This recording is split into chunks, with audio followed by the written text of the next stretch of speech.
जय हिंद दोस्तों। जैसा कि आप अपनी स्क्रीन पर देख रहे हैं, आज जो हम यूरोपियन कंपनी का भारत में आगमन के बारे में जानेंगे, जो कि एग्जाम के पॉइंट ऑफ व्यू से काफी ज्यादा महत्वपूर्ण टॉपिक है और लगभग एग्जामों में अक्सर इनसे क्वेश्चन बनाकर पूछ लिए जाते हैं। तो चलिए हम स्टार्ट करते हैं। आप देख रहे होंगे कि आपको एक टेबल दिख रही है। इस टेबल को लाने का उद्देश्य यही था ताकि आपको एक ओवरव्यू पता चल जाए कि कौन सी कंपनी पहले आई थी और कब इसका स्थापना वर्ष हुआ और इसने कब भारत में अपनी पहली फैक्ट्री स्थापित की। इन सभी कालक्रमों को कंपनी के याद रखिएगा, क्योंकि काफी एग्जामों में इन्हीं कालक्रमों पर क्वेश्चन बनाकर पूछ ले जाते हैं। तो चलिए हम स्टार्ट करते हैं। सबसे पहले कंपनी जो यूरोपियन आई थी वो थी पुर्तगाली, और इसका स्थापना वर्ष जो था वो 1498 था। और भारत में पहली फैक्ट्री जब इसने स्थापित की थी वो थी 1503 में कोचीन में। इसके बाद डच आए, जिनका स्थापना वर्ष 1602 था, और 1605 में मुलसीपट्टम में इन्होंने फैक्ट्री स्थापित की। फिर आए अंग्रेज, जिनका स्थापना वर्ष 1600 था, और 1608 में सूरत में इन्होंने पहली फैक्ट्री स्थापित करने की शुरुआत की। फिर आए डेन्स, जिनका स्थापना वर्ष 1616 था, और 1620 में त्रिकोवार, जिसको वर्तमान में तमिलनाडु बोला जाता है, वहां पर उन्होंने फैक्ट्री स्थापित की। फिर लास्ट में जो आए थे वो फ्रांसीसी थे, जिनका स्थापना वर्ष 1664 था, और 1668 में सूरत में इन्होंने अपनी पहली फैक्ट्री स्थापित की। तो चलिए अब इन सभी कंपनियों को विस्तार पूर्वक जानते हैं। पुर्तगाली Vasco da Gama Cape of Good Hope से होते हुए 17 मई 1498 ईस्वी में भारत के कालीकट पहुंचा, जहां के शासक जमोरिन ने उसका स्वागत किया। वास्को डी गामा पहला व्यक्ति था जिसने भारत एवं यूरोप के बीच नए समुद्री मार्ग की खोज की। वास्को डी गामा का सहयोग इस यात्रा में भारतीय व्यापारी अब्दुल मजीद ने किया था। पुर्तगाली भारत में मुख्य रूप से व्यापार करने के उद्देश्य से आए थे, लेकिन वह धीरे धीरे भारत में व्यापार के साथ साथ अपने ईसाई धर्म का प्रचार कर भारतीयों को अपने धर्म में परिवर्तित करना चाहते थे। पुर्तगाली के शासक मैनुअल प्रथम ने 1501 में अरब, फारस और भारत के साथ व्यापार का स्वयं को मालिक घोषित कर दिया। 1505 ईस्वी में फ्रांसिस्को द अल्मेडा भारत में प्रथम पुर्तगाली वायसराय बनकर आए, जिन्होंने ब्लू वाटर नीति के द्वारा पुर्तगाली नौसैनिकों के माध्यम से समुद्र पर अधिकार स्थापित करने के बारे में कहा।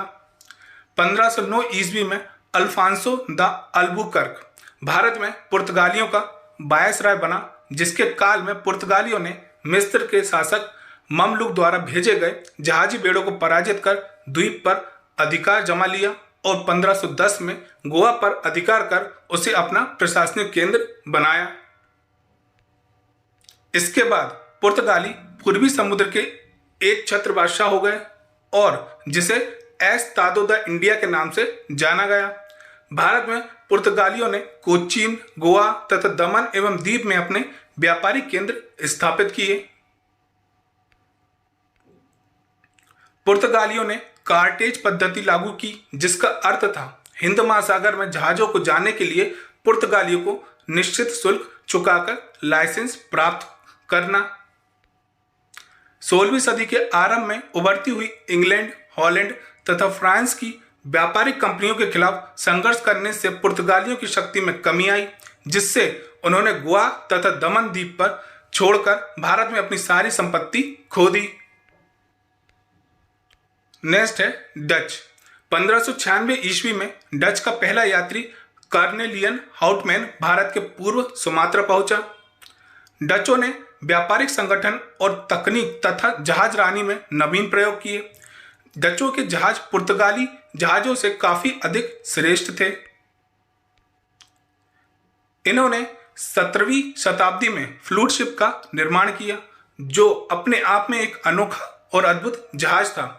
यह बहुत हल्का था, जिसे धकेलने के लिए कम लोगों की जरूरत पड़ती थी, जिस कारण इससे आने जाने के खर्च में कटौती हुई। डचों की व्यापारिक कंपनी की सबसे बड़ी विशेषता यह थी कि यह पूर्णतः व्यापारिक संस्था थी।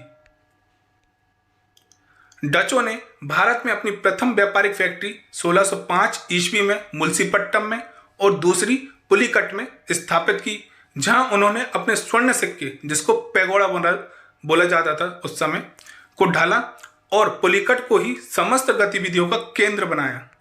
मार्च 1602 ईस्वी में डच संसद द्वारा पारित उद्घोषणा से डच संयुक्त कंपनी की स्थापना हुई, जिसमें कई स्वतंत्र एवं समृद्ध डच व्यापारी सम्मिलित हुए। डच ईस्ट इंडिया कंपनी को भूमध्य सागर के पूर्व में व्यापार करने की अनुमति मिली। कंपनी का पूर्वी केंद्र बैटविया में स्थित था। भारत में डच संस्थापना की सबसे बड़ी विशेषता यह रही कि पुलिकट स्थित गैलरिया के दुर्ग को छोड़कर शेष बस्तियां दुर्गीकृत नहीं थीं।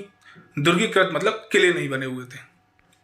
भारत में अपनी व्यापारिक शक्ति स्थापित करने के लिए डचों को स्थानीय शासकों से व्यापारिक सुविधाएं मिली, जिसमें से कोचिन का मुठ्ठा शासन महत्वपूर्ण था, जिसमें पुड़ाक्कर और क्रांगनूर के मध्य क्षेत्र में काली मिर्च के व्यापार का एकाधिकार प्राप्त हुआ। डचों का भारत में अंतिम रूप से पतन 1759 ईस्वी को अंग्रेजों एवं डचों के मध्य हुआ बेदरा युद्ध से हुआ। तो दोस्तों, मैं उम्मीद करता हूं कि ये वीडियो आपको काफ़ी पसंद आ रहा होगा। तो हमारे चैनल को ज़्यादा से ज़्यादा सब्सक्राइब करें, क्योंकि आपके सपोर्ट की हमें बहुत ज़्यादा ज़रूरत है, जो हमें मोटिवेशन देता है इस प्रकार की और वीडियो आपके लिए लेकर आने का। अपना सपोर्ट हमारे चैनल पर यूं ही निरंतर बनाए रखें। साथ ही बेल नोटिफिकेशन के बटन को दबा लीजिएगा, ताकि हमारी वीडियो की लेटेस्ट नोटिफिकेशन आप तक सबसे पहले पहुंच सके। और वीडियो को लाइक एंड शेयर करना बिल्कुल ना भूलें। नेक्स्ट है अंग्रेज। 31 दिसंबर 1600 ईस्वी को इंग्लैंड की महारानी एलिजाबेथ प्रथम ने एक चार्टर, जिसे बोला जाता आदेश पत्र, जारी करके गवर्नर और लंदन की कंपनी के व्यापारियों को पूर्व में व्यापार के विशिष्ट अधिकार प्रदान किए। यह विशेष अधिकार प्रारंभ में 15 वर्षों के लिए प्रदान किए गए, जिन्हें मई 1619 ईस्वी में एक नवीन चार्टर के माध्यम से अनिश्चित काल के लिए बढ़ा दिया गया। ईस्ट इंडिया कंपनी का पहला गवर्नर थॉमस स्मिथ था। ईस्ट इंडिया कंपनी की वित्तीय रूप से डच कंपनी की तुलना में छोटा कंपनी थी, जिस कारण पहली व्यापार यात्रा में डच कंपनी की तुलना में कम आमदनी हुई।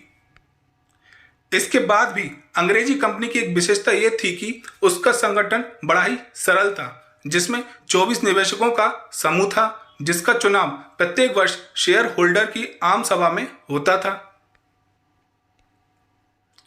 ईस्ट इंडिया कंपनी ने अपना ध्यान मसाले के व्यापार, विशेष रूप से इंडोनेशिया से काली मिर्च और मसाला प्राप्त होने वाले द्वीप तक केंद्रित रखा। मुगल दरबार में जाने वाला प्रथम अंग्रेज व्यक्ति कैप्टन विलियम हॉकिंस था, जो जेम्स प्रथम के राजदूत के रूप में अप्रैल 1609 ईस्वी में जहांगीर के दरबार में गया था। जहांगीर के शासनकाल में ईस्ट इंडिया कंपनी ने सर्वप्रथम 1611 ईस्वी में मुंशीपट्टनम में एक अस्थायी कारखाना स्थापित किया था। 1613 ईस्वी में सूरत में स्थापित कारखाना अंग्रेजों का प्रथम स्थायी कारखाना था। 1620 ईस्वी के नौसेना युद्ध में अंग्रेजों ने पुर्तगालियों को परास्त किया और इसके बाद पुर्तगालियों का खतरा लगभग समाप्त हो गया। 1633 ईस्वी में मुगल सेना ने बंगाल में हुगली से पुर्तगालियों को मार भगाया। 1639 ईस्वी में अंग्रेजों ने स्थानीय राजा से मद्रास लीज पर ले लिया। मद्रास एक बंदरगाह था और अंग्रेजों ने राजा को आधा सीमा शुल्क देने का वादा किया। इसके बदले में उन्होंने किलेबंदी करने और अपना सिक्का जारी करने का अधिकार प्राप्त कर लिया। 1640 ईस्वी में अंग्रेजों ने विजयनगर शासकों के प्रतिनिधि चंद्रगिरी के राजा से मद्रास छीन लिया और यहां सेंट जॉर्ज किले का निर्माण किया गया, जिसके भीतर कारखाने खोले गए। 1661 ईस्वी में ब्रिटेन के सम्राट चार्ल्स द्वितीय ने पुर्तगाल की राजकुमारी से विवाह कर लिया, जिसमें दहेज स्वरूप उसे बॉम्बे टापू मिल गया। 1680 ईस्वी में मुगल सम्राट ने कंपनी पर जजिया कर लगाया और इसके बदले में कंपनी को सूरत के सभी जगह शुल्क रहित व्यापार करने की अनुमति दे दी। नेक्स्ट है फ्रांसीसी। लुई 14वें के शासनकाल में फ्रांसीसी के इतिहास में कई घटनाओं के क्रम में उसके मंत्री काल्वर्ट द्वारा 1664 ईस्वी में फ्रांसीसी ईस्ट इंडिया कंपनी की स्थापना की गई। यह पूरी तरह से राज्यों पर आश्रित थी। 1668 ईस्वी में फ्रांसीसी के द्वारा सूरत में अपना पहला कारखाना स्थापित किया। इसके बाद 1669 ईस्वी में भी मुंशीपट्टनम में कारखाना स्थापित किया।